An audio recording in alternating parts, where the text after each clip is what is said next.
Welcome to the Wonder of Stuff podcast, covering science, engineering and technology. From atoms to Android, zirconium to zoology, we'll cover it all here.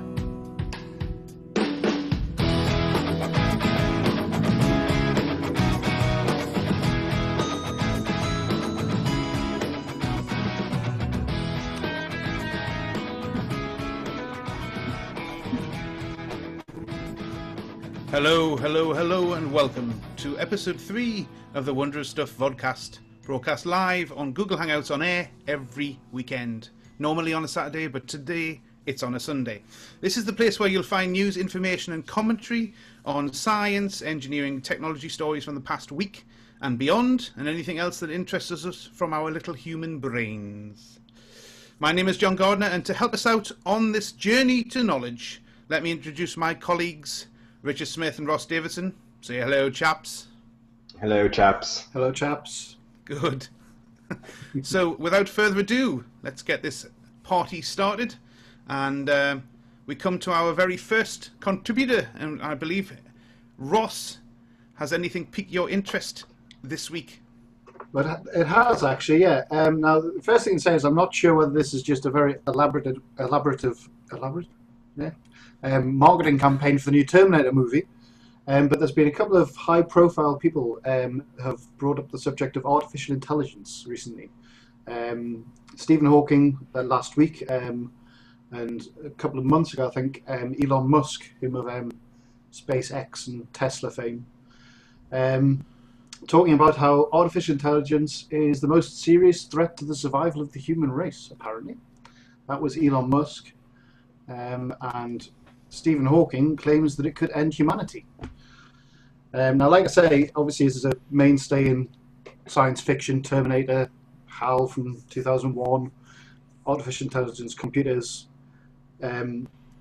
deciding that the biggest threat to the Earth is humanity and summarily destroying it.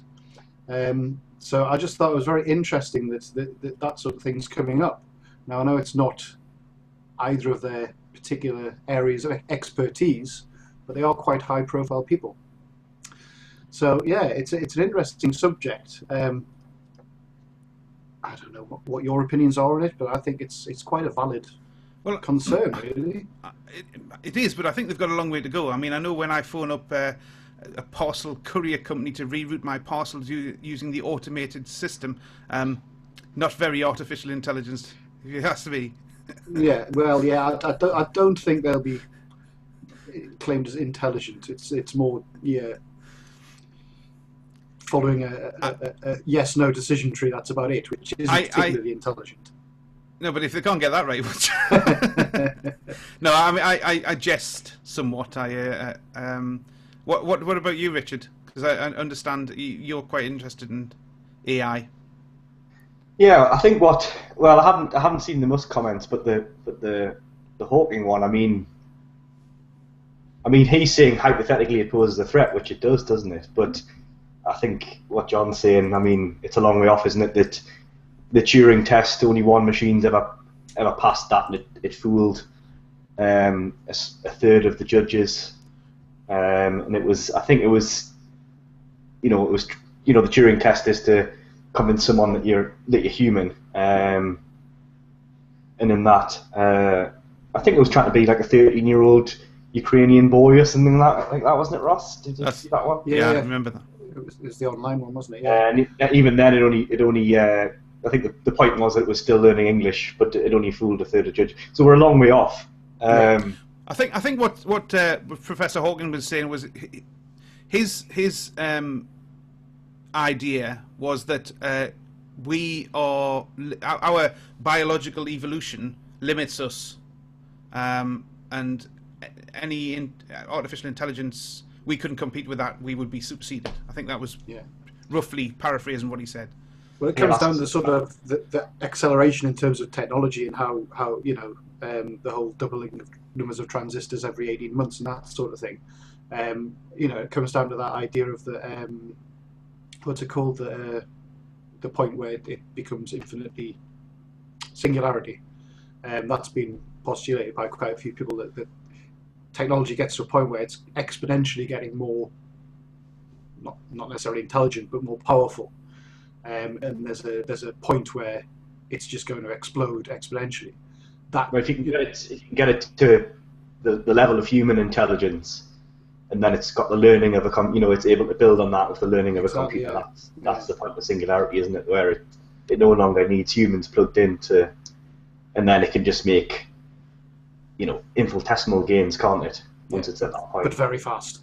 Yeah. And I mean, I suppose the other question that comes up, in the idea of intelligence itself, is it purely just a matter of computing, or is it something more fundamental than that? Is a infinitely fast computer inherently going to be intelligent or not? Well, it plugs into loads of really interesting philosophy, doesn't it? That we don't, have even got a defined idea of what human consciousness is yet. We don't really agree on that yet. So, it's a tricky one to even define what it is that we're saying a computer might have. We haven't even managed to define it yet. But and again, with the Turing test, if something can be indistinguishable from intelligent, it passes the test. But does it make it intelligent? No, it just means that it can convince you it is. But I suppose ultimately what we need to do is do the Isaac Asimov laws of robots. Start making sure we've got those in from the start, and just in case. I mean, the risk isn't really Cyberdyne Systems and Skynet and all that sort of thing. I guess the risk really is that if you have a computer capable of consuming that level of resources and you don't parameterize the question properly, and then it just uses all resources to complete the query. It could be something it could be something as benign as that. It's not really going to have. It's not a conscious decision. It's just a side effect. It's not going to have hostile emotions towards humans, is it? But no. But it's I noticed that good old Kevin Warwick came in with his four-penneth, as he would do. Yes. Mr. Cybernaut. I was going to say, he is a cyborg, isn't he, apparently? Oh, well, yeah. It's been like, I remember talking to us way back when we worked for the other company, and he had an implant with... it opened doors and that was about it. To be honest, and people would take him a lot more seriously if he wasn't such a dick. Really. In all honesty. But yeah, I mean,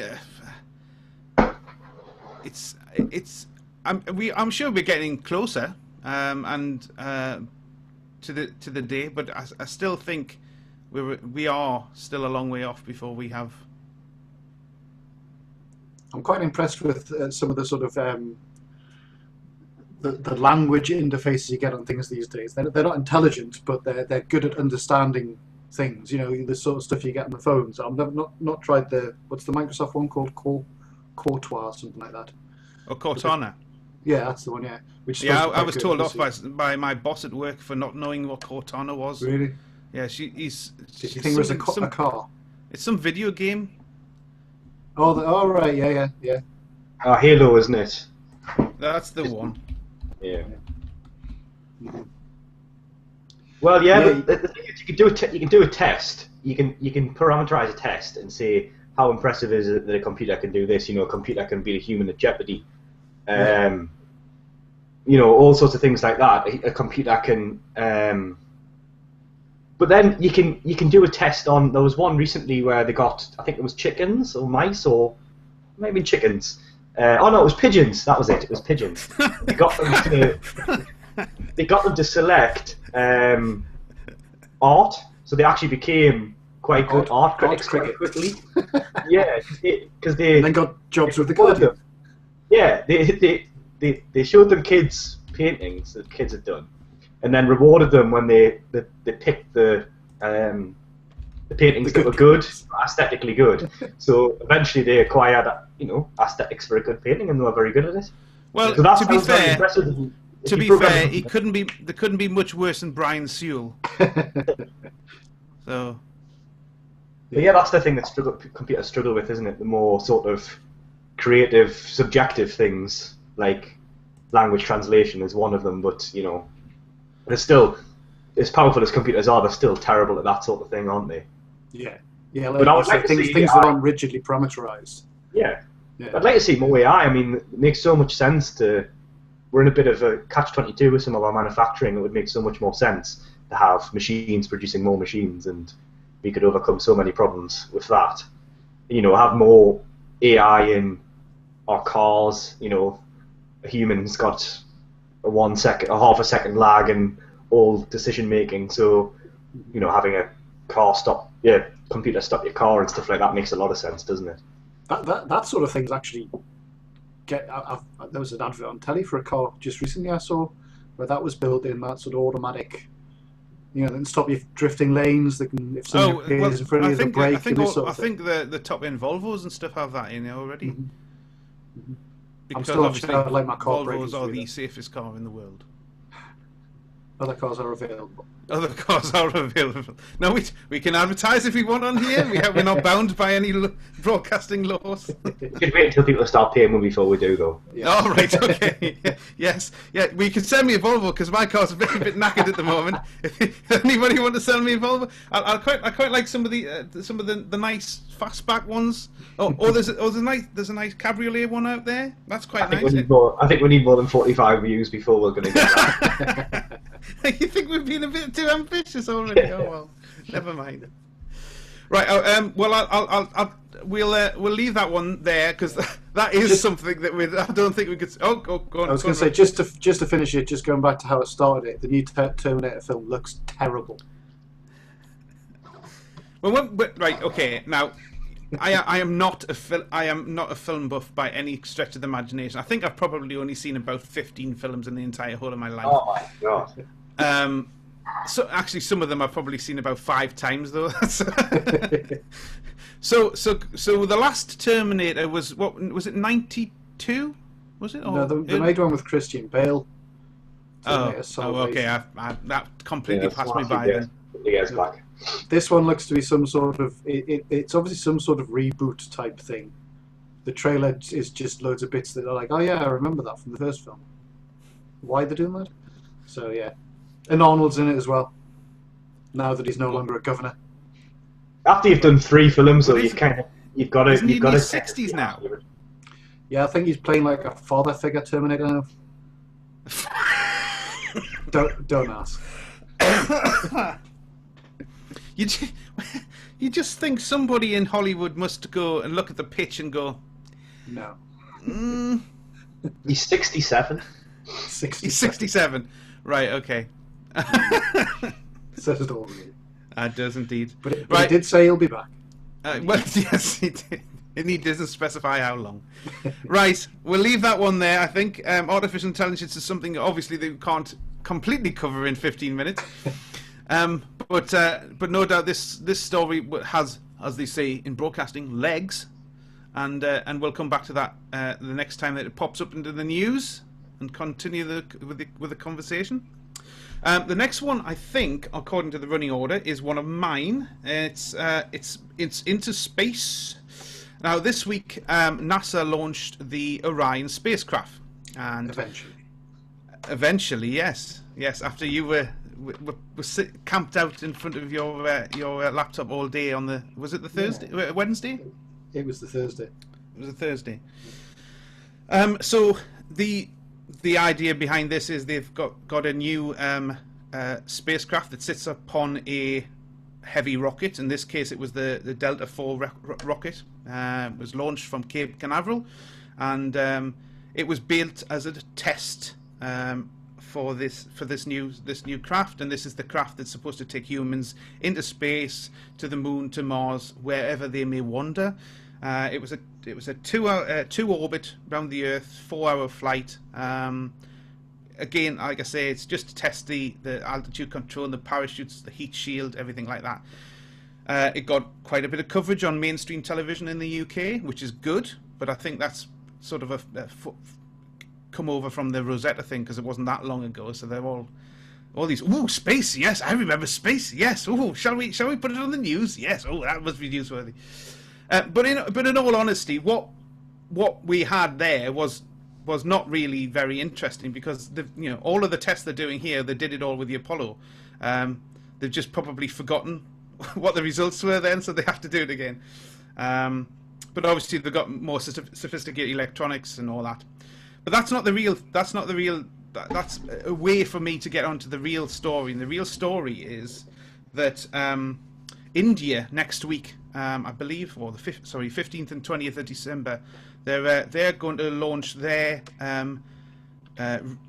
heavy rocket launch capability, and it's got a re-entry capability as well, and it's called their GSLV Mark III. Now, initially this will be to launch satellites, but the interesting thing about this is that it can be put in a mode where it's a 3-stage rocket, so it can actually launch people, and the Indians want to put Indians on the moon. And now that this is happening, this means that all of the BRIC countries, obviously apart from Russia, because Russia have this capability for a while, but China and Brazil and now India have all got their own heavy re-entry capable rocket launching facility. So my question is basically, is this the start of a new space race? We could if it was. I mean, it definitely seems that it's gaining popularity, and I don't think it's just because of it being more on news, but it does seem that the news are starting to be more interested in it again. But there's a lot more going on, and I think in terms of it must be due to costs coming down that it's happening, because I don't think there's been any particular technological advances. It's still just a big solid rocket booster, isn't it? So, yeah. Well, this one's a hydrogen based. Oh, sorry, it's not hydrogen. Is it not those countries that John's mentioned, the Brazils, the Chinas, the new superpowers coming in wanting to get their piece of the action? Basically, is that not a driver as well? Well, I dare say it is, but they all. I'm not. Obviously there's a political thing, and the Indians want to get one up on the Pakistanis, and the Chinese want to get one up on everybody. But one would hope that there is some scientific element to this rather than just a political thing, and that they have. I hope it's not just a case of we have to get our guys on the moon as well, because unless they have a real purpose, a real aim, other than one-upmanship within their little clan of countries, then I dare say I don't really see the point. Well, rocket tech's always transferable as well, isn't it, to military tech, and yeah. So there's not a plan for North Korea to go to the moon, is there? Well, would we know? Because that would be worrying. Well, they probably have already. Kim Jong-il's probably been there twice. Yes, probably. At least it's told his public. The public has. But I mean, I suppose that's the fact that this could be repurposed for military use is probably a concern in some of the countries. But I suppose you know how governments are very much sort of against countries that don't have nuclear power yet getting nuclear power. Yeah. Are they bothered about them having heavy rocket launchers as much? They don't seem to be. I have to say, I've never heard anybody stand up and say, "Oh, it's a terrible thing that India now got the facilities to launch a spaceship," because you can like you say, you could repurpose it to do many things. I think the difference is there's no convention against that, is there? Whereas there is a convention against developing nuclear weapons if you haven't already got them. Yeah. Yes, if you're not one of the crew that's got nuclear weapons, you're not allowed to have any more. So when's the target for the target year or date for getting Indians on the moon? You know what? That's my bad on my side, because I don't know. It's nothing. It's not in the articles I've got printed out. Let me just. Shall we use Google live? Apparently, their mission to Mars they're planning is going to cost less than the movie Gravity. That's an interesting fact. It's cheaper to send people there than make a film about it. Excellent. Surely not. That's what this article says. Surely the Mars mission won't cost less than the movie Gravity. Getting into space might. The Mangalayan is apparently the budget is $74 million. To get someone to Mars. Well, the headline is Mars, but it's probably the entire mission. No, this is just. I think this is just developing the craft. Yeah. Yeah. I was going to say it's got to be into the tens of billions at least to do that. You would have thought. So in terms of the recent Mars orbiter sort of missions that people are doing, there's Maven, which is 671 million, Mars Express 386, Nozomi, which sounds like is that the Chinese one? 189, Phobos Grunt 117, Mangalayan 74, and Gravity 100 million. I'll bet 100 million that they won't do it on those costs. Yeah, there is absolutely no date set. That's probably the best thing to do, though. At least they won't miss the date. That's true. Yeah, we're having an idea that we might put some people on the moon, maybe, perhaps. One thing I did find, just to hijack a bit, the Orion spacecraft that went up, I did sit with one of my screens at work running it, and they missed the first launch window. There was alarm about wind, and then they missed another one. The second one. There was a valve. Actually, it was a valve. That was the second one, valve, and then they were going again, and it got to a point where basically they were getting the alarm about wind again, and what they actually decided to do was they turned off that alarm to see if they could try again, which I thought was brilliant. It reminded me of it was when they were doing the moon landing.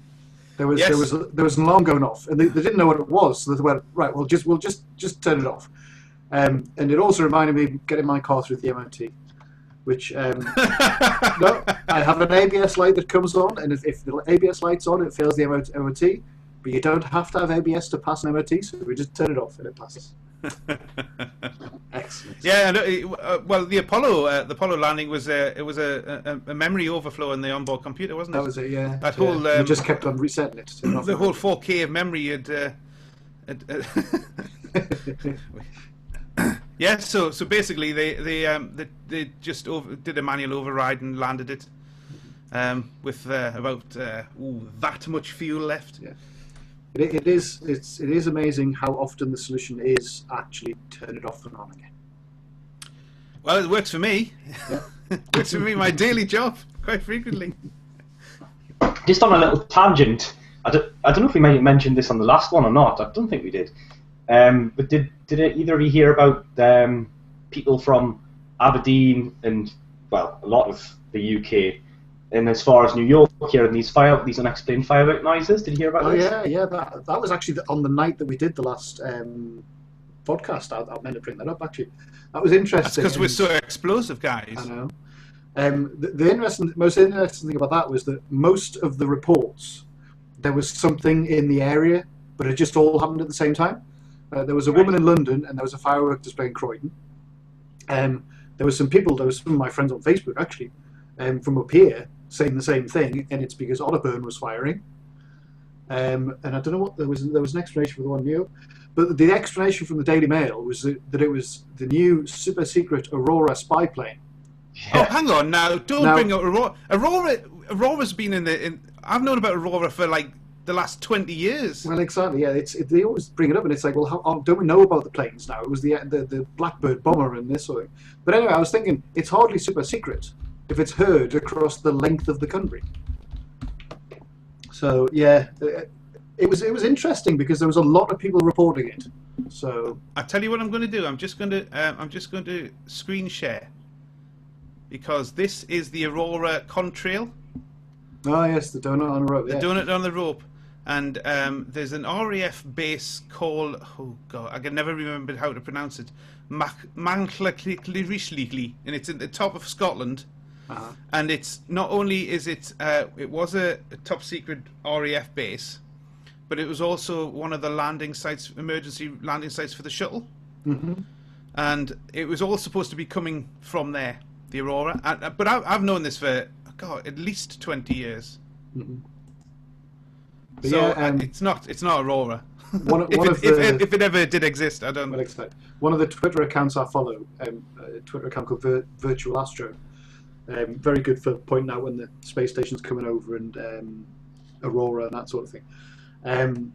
He was jokingly, he's got a hashtag that he uses when there's meteor showers called "Oh my God, we're all going to die," and he was jokingly tweeting that, and he ended up getting interviewed by the Mirror about this.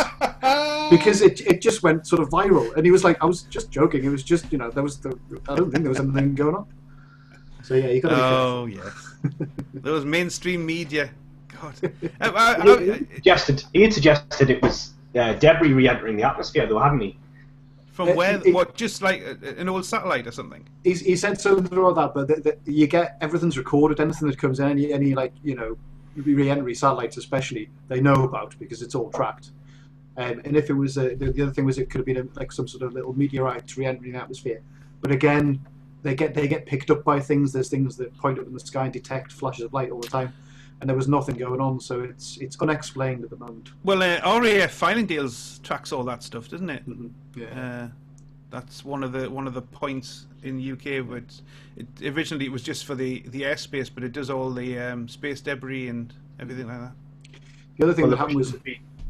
So I was going to say the other thing that happened was everybody picked up on a news report from about 3 months ago or something where there was a couple of RAF jets scrambled to intercept a Lithuanian plane that wouldn't reply to air traffic control, and that caused bangs across the country because they went supersonic. But everyone kept on pulling up that story last week, and it's like, read the date. It was from like July. Yeah, the Russians have been having more games off the coast as well, haven't they? They've been sending old Cold War bombers around for some reason, and I think Boomers was involved in scrambling those. I read a news article, it's an app as well, but it's a website called The Local, and it's basically Scandinavian news in English. So because I do have a strange affinity to the Scandies. I do like their way of life, and I think they have a really good way of life. So I try to keep up to date with what's happening over there. And the Swedish Navy has been monitoring all sorts of activity under the water, submarines, and all sorts of things coming from Russia. Yeah, there was that story a couple of months ago, wasn't it? Did they hear they thought it was like an SOS type thing or something? That heard some signal, and they were trying to find this Russian submarine that they thought it was, and Russia were like, no, we've got nothing in the area. I don't know what happened with that. Well, yeah, it was only last month. Oh, hang on, what's this? Yeah, there's an article here. Oh, good grief! Isn't that a plot to a movie? Probably. I'm on one of these horrible sites that has got pay-per-view stuff, and I can't get to see the actual. I don't want to sign up. No wish to sign up. Oh, you're not going to let me see it, right? Okay. Anyway, so there you go. That was. But yes. But yeah. There's. I mean, the Swedes and the I guess the Finns as well have always had that round the Bering Sea and stuff like that. They've always had Russians, but that was the Cold War. But it's getting back that again. Because of all the Ukrainian situation and the fact that we've all decided to not like Russia because they've been very bad.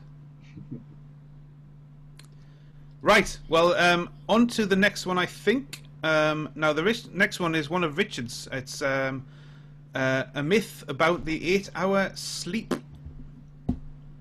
Yeah, I come across this one.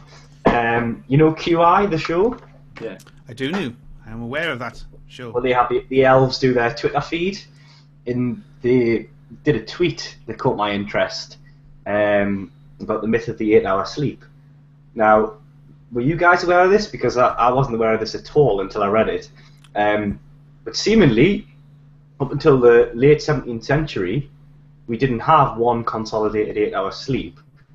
basically everybody had 2 sleeps. Yeah. Roughly 2 4-hour sleeps, up until the sort of invention of coffee houses and artificial outdoor lighting and blah blah blah, and social life happening at night. So up until that point, and also the Industrial Revolution forced us into a situation where you want to consolidate to be more efficient, put all your sleep together. But yeah, so historically it's not the norm, and also sleep scientists. This is a field. There's professors of circadian cycle, which is your sleep cycle, your biological clock. They've looked into this. They've put people, test subjects, in a darkened room for several months, and I think after 4 weeks, the norm that their sleep found was indeed 2 4-hour sleeps. So, yeah. So I think it's called polyphasic sleep, isn't it? Where you have multiple sleeps. There's all sorts of sleep disorders that are due to the fact that people are actually, their bodies are sort of kicking against this consolidated 8-hour sleep. Types of insomnia that are basically related to that, the fact that you're sort of forcing your body to do something that's unnatural. But I've just never heard of it. And it seems there's no evidence behind the 8-hour thing. It's just a public conception thing. It's the public consensus. Well, I personally regularly have at least 2 sleeps on a Sunday and a Saturday. Yes, that doesn't count. Yeah, I've often thought, middle of the day, I'd quite like a couple of hours of kip. That would be quite nice.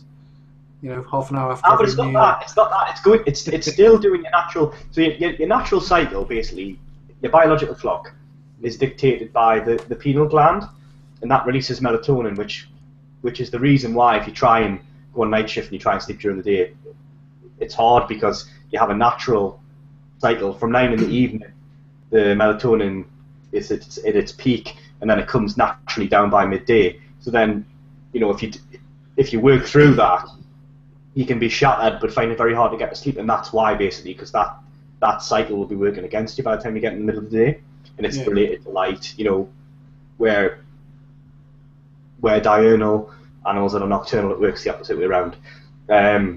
But no, this isn't about having a sleep during the day. It's about having the sleep starting in the starting in the mid-evening, but having an hour or 2 gap in the middle, having a smoke, copulating, going around and seeing your neighbours, and then coming back and having the other sleep. What about copulating with your neighbours?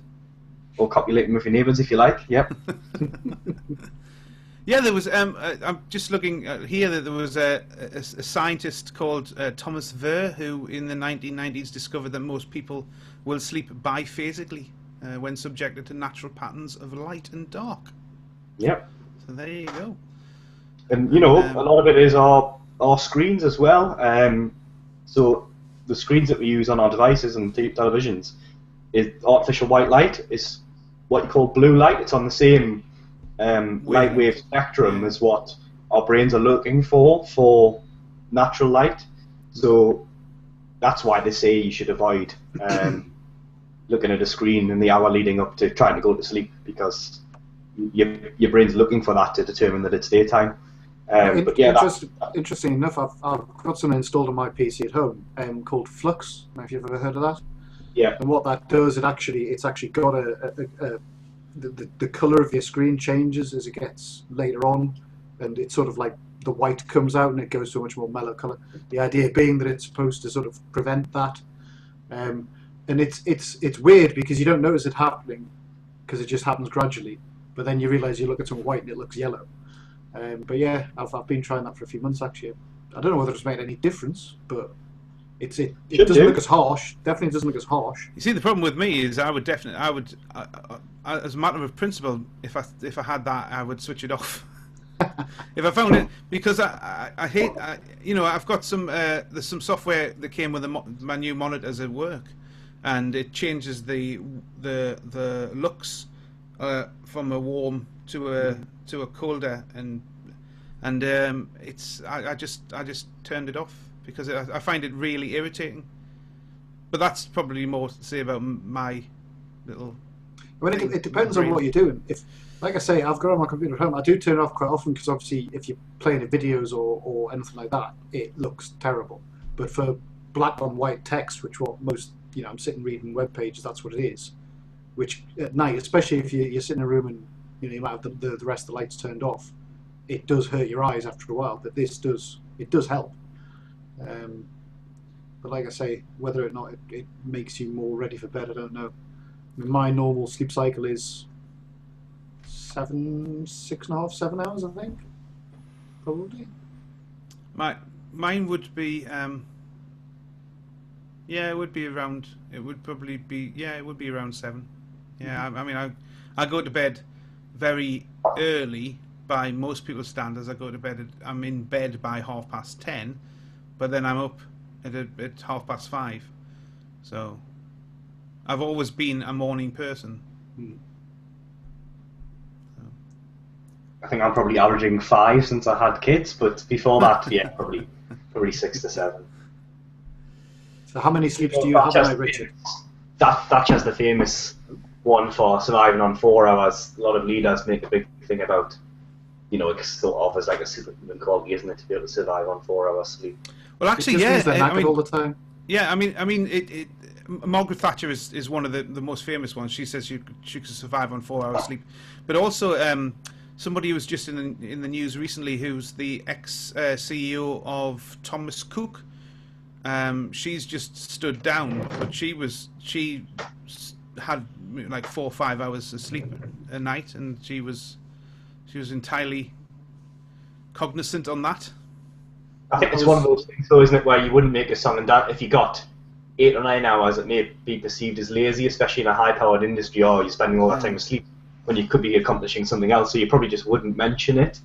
And I think on the Thatcher thing, I think when Major succeeded her, you had a bit of a hard time because the civil servants and stuff were used to Thatcher being very involved for 20 hours of the day, and so then he, by comparison, seemed very easy for them to work with. So he seemed like a soft touch. So, but how much of that's true is debatable. Isn't it? I mean, saying that, you see, the way I look at it and the way I go about it is that sometimes I will get up in the middle of the night if that's when my sleep cycle has finished. So if I feel that there's I've woken up and I can't get back to sleep, there's no point me just lying there. I'll get up and I will do some work. For maybe an hour or two, and then I'll get back. I'll go back, and I'll by that time I'm absolutely knackered again. So I'll actually probably have a proper sleep. But the bit in the middle doesn't affect me. I'm wide awake at that point, so I do some work, and then when I feel like I'm drifting again, I'll go back to bed, and that seems to work for me actually. Well, you're embracing the 2 hour sleep thing, then you're embracing what is biologically natural for us. Yeah. But there seems to be this sort of this social impetus that you must. You haven't had a decent night if you haven't had I guess this is the crux of the whole thing. If you haven't had that, then you haven't had a good night's sleep, and because everybody else infers that, you yourself I guess think, oh well, I haven't had a good night's sleep, but in fact I've had a perfectly adequate night's sleep. It's just been in 2 bits. You should always ask what is the evidence for that when somebody says that, because it seems on this that the evidence is that what you're doing is the right thing and what they're doing is just incorrect received wisdom, isn't it? It's a misconception, basically. I mean, but then I would love to go to sleep when I felt tired. Yeah, I've always thought that. I go to bed. I usually go to bed and sit awake for about 2 hours, either just trying to get comfortable before I go to sleep. Right. Well, I mean, it sounds like you're probably not ready to go to sleep. Well, exactly. Yeah. I mean, when I go to sleep in the morning's easy. Yeah. When I go to bed, I I'll read something on my Kindle for a bit, but very rarely. Normally, I nearly drop my Kindle. That's tired, so it's right now. I'm ready to go to sleep, and then I'll switch it off and I'll go to sleep. But occasionally, I will wake up at 3 o'clock in the morning, and I'll get up and I'll go downstairs and I'll do a bit of work, and then I'll come back up and go back to sleep. So is your Kindle a non-backlit Kindle then? It is sadly, yes, it's a non-backlit. Well, no, that's good. That's exactly what you want. You want a non-backlit one. Yeah. I was working down in Oxford a few months ago, and one of the lads who I met from the client, we were talking about sleep, and he told me he sleeps 2 to 3 hours a night. And I was talking to him about this, and he says he's done it ever since he can remember. He's always just ended up having a couple of sleeps a night. And when I was talking to him about what he does, I was saying, well, what do you do? And he basically has like another life on top of his normal 9 to 5 day job thing. Yeah. He does loads of other stuff. Like, he has like 2 to 3 hours at the gym every day, but he does it at like 5 o'clock in the morning before he goes to work. Right. And he loves it because he gets so much stuff done that he wouldn't normally have time to do. Yeah. And I was just like thinking, that would actually be really good. Yeah. I mean, I definitely. I mean, this is one of the reasons why I get into work comparatively early. I mean, certainly earlier than most people, and that I get into work at about 7 o'clock, Mm-hmm. and I do it because that is the time when I am most productive. Yeah, 2 hours before. And without a doubt, I get more work between then and 9 o'clock than I do in the entire rest of the day. Yeah. Well, because of the lack of other people being there, or because of the fact that you're better at that time? Well, because I am most alert at that time, but I mean, there was also the benefit that you don't get irritations. Let me just say, whether that be from the telephone or from people coming over to your desk and going, "Can I just talk to you about?" or the great one, which is, "I've just sent you an email," and it's like, "Thanks," and now you're going to tell me exactly what's in the email. Quality. Right. Well, I mean, that is very interesting, I might we might see if we can do a little bit more research on that and come up with something a little bit longer, because I genuinely think that there's a lot to that, and not much to the common wisdom, which is have one block of sleep at the end of the day. So yeah, very good, very interesting. And now we got the last one, which it's really just a news story as well. Really, I mean, it's just something that I picked up on, and I think Richard picked up on this as well. But there's a question attached to it, which I'd like to ask as a bit of a conversation piece, and that is that there is a new solar array which has been unveiled, and it's the world's largest solar array. Now, when you think of solar power and renewable energy, you're thinking, "Ooh, it's probably in Denmark or Germany or some other enlightened place." But it turns out it's in the United States of America, the good old oil-guzzling Yankee states, and but it is in California, which obviously has the most renewable laws and stuff. But it's a 550 megawatt plant. It generates electricity for 160,000 homes, and it's 9.5 square miles with 9 million solar panels. Quite nice. The interesting thing on the actual news story is that it points out that it's attached to Pacific Gas and Electric's grid. So obviously America still haven't worked out this national grid thing. So they're all segmented little grids around the country. But yeah, I mean, so I was going to pose the question to Rich and Ross about energy and going forward, and I think that the only way we can continue to have our lives with all the electricity consumption that we have is that we have to start going down more the self-generation route. So that we have our solar panels, that we have our little wind turbines, etc. What do you think? I think Ross is. We've discussed this a bit before. I think Ross is the same. You can tell me if I'm wrong, Ross. But renewables is fluffy and green and sounds great, and yes, definitely better than coal and oil, and but long term, it's always going to be a complementary power source to a main power source. So I think clean nuclear is probably our only sort of long term for the human race. This is maybe Great Britain or United States as individual nations. Maybe they can prosper on renewables alone, but for me, I think to take civilization to the next level in the next few hundred years, although it's amazing when you see mapped out on a map how little solar panel coverage you'd actually need to do the whole planet. I've seen this done before, and it was it was done in a desert in North Africa where there's nothing there anyway, and it was a surprisingly small space. But that's just by current. It goes up every year, doesn't it, by a factor. So for me, I think it's got to be nuclear or something along those lines. But we still haven't come up with a genuine solution for the waste of nuclear. I mean, my thoughts on it are we need to crack nuclear fusion. Oh yes, that's the main one. Yes. Which obviously there's money being spent at the moment. There's a couple of ones that are, there's ITER and there's a Japanese one as well, isn't there?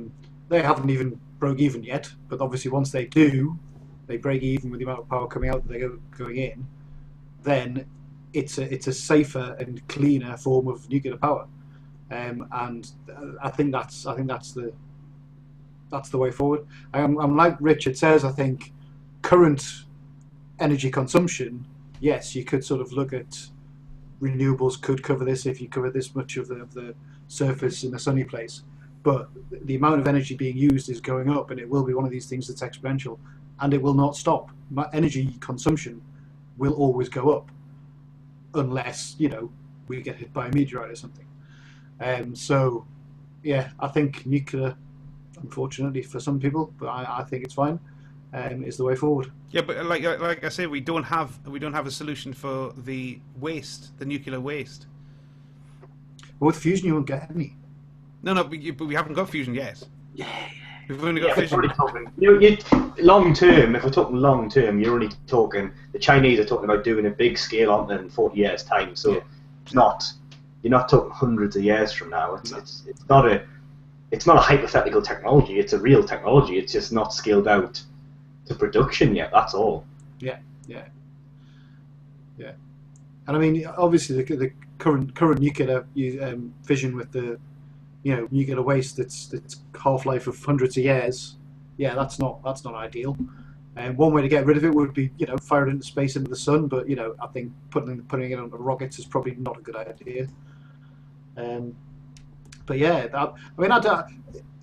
where are the current sort of like places that nuclear fuel is stored? I assume there's places in this country. Is there spent nuclear fuel, or do they still renew it and reuse it in different types of plants? Well, we take a lot of spent nuclear fuel from other countries in Europe. We've got the reprocessing.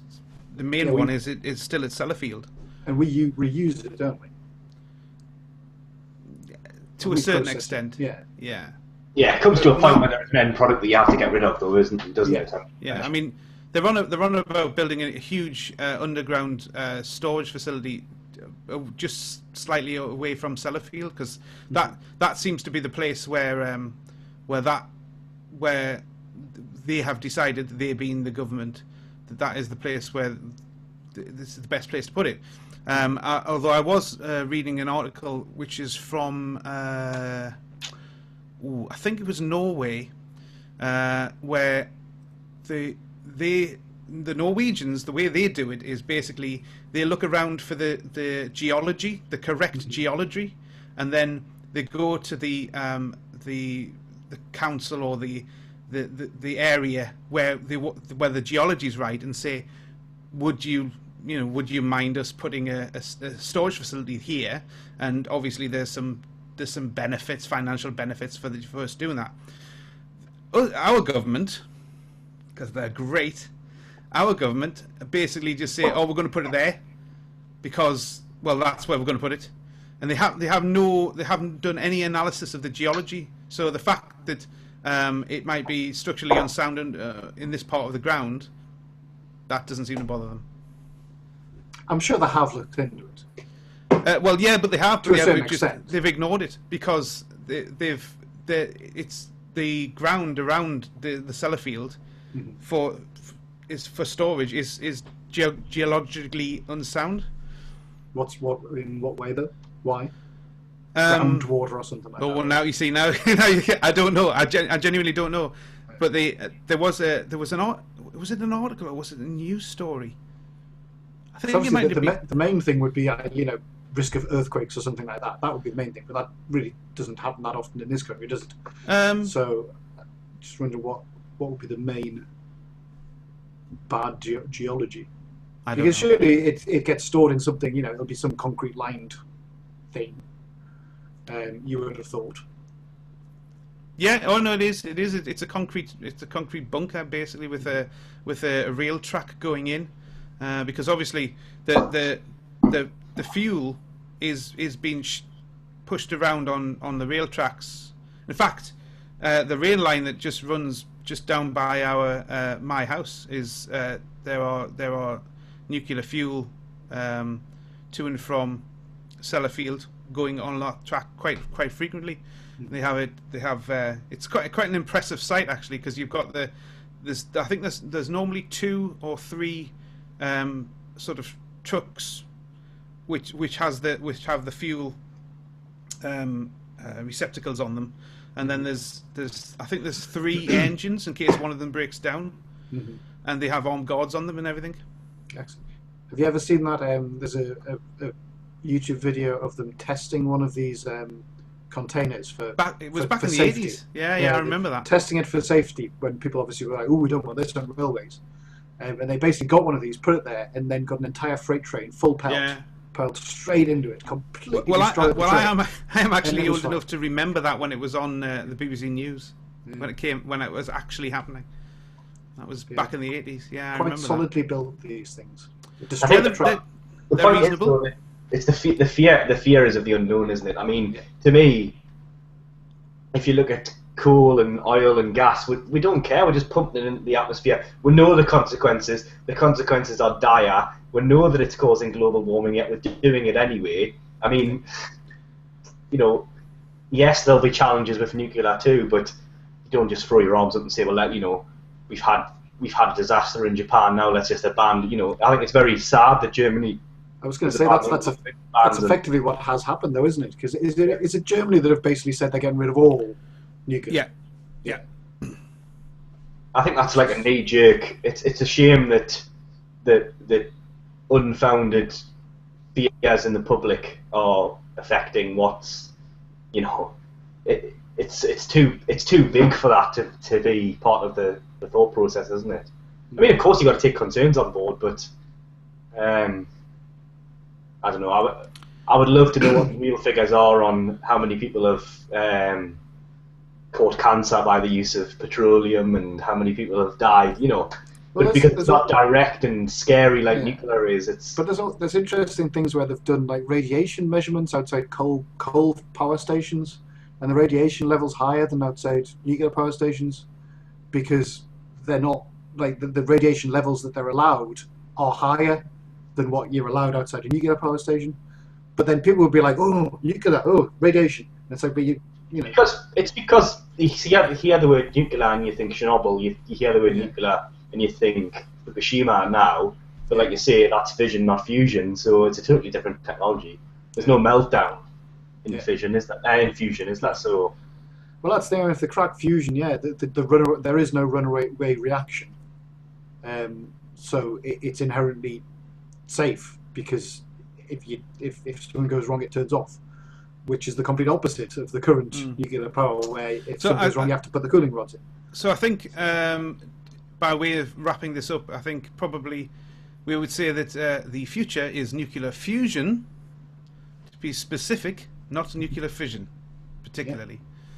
I think either the very distant future, if you subscribe to this, I don't know if you've seen this, but the Type 1, Type 2, and Type 3 civilization, as we colonize the planet at the moment. If we want to take it to that next level, we have to colonize nearby planets, and then the next level nearby systems, etc. To keep the human race going, because it's a risk to just be on this one planet. It's very risky just to have one home. And I think fusion, we have to use the fusion of the sun as the next stage, directly.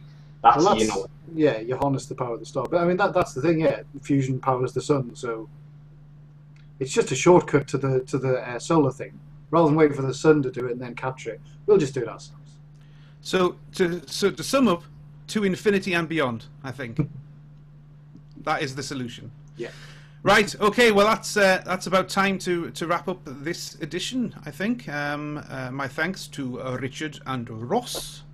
Another jolly good conversation, and I hope you liked it too. We have again enjoyed making it. This time, I've just realised that I haven't had my little title bar on, so that this is my Twitter handle, and I guess have you got your Twitter? I seem to have disappeared again. I don't know. So anyway, that's the Twitter handle, and this is our email address. If you want to send us stuff, I think Ross will speak to you guys at Tesco, isn't it? If you want to speak to Ross, just send it to at Tesco. That's the one. Yeah, if you don't like it, just send it to Testo Complaints Department. Okay, so again, we've had a thoroughly good time. So next time we may be on a Saturday night, we may be on a Sunday night. Seems to be infinitely. We'll be on a night. We'll be on a night, and it'll be at the weekend, and it'll be next week. So it just depends on whether or not Newcastle win or not. It does indeed. Okay, guys, right, that's enough. We'll wrap it up. Thank you very much for watching. Goodbye now. Cheers. Bye-bye.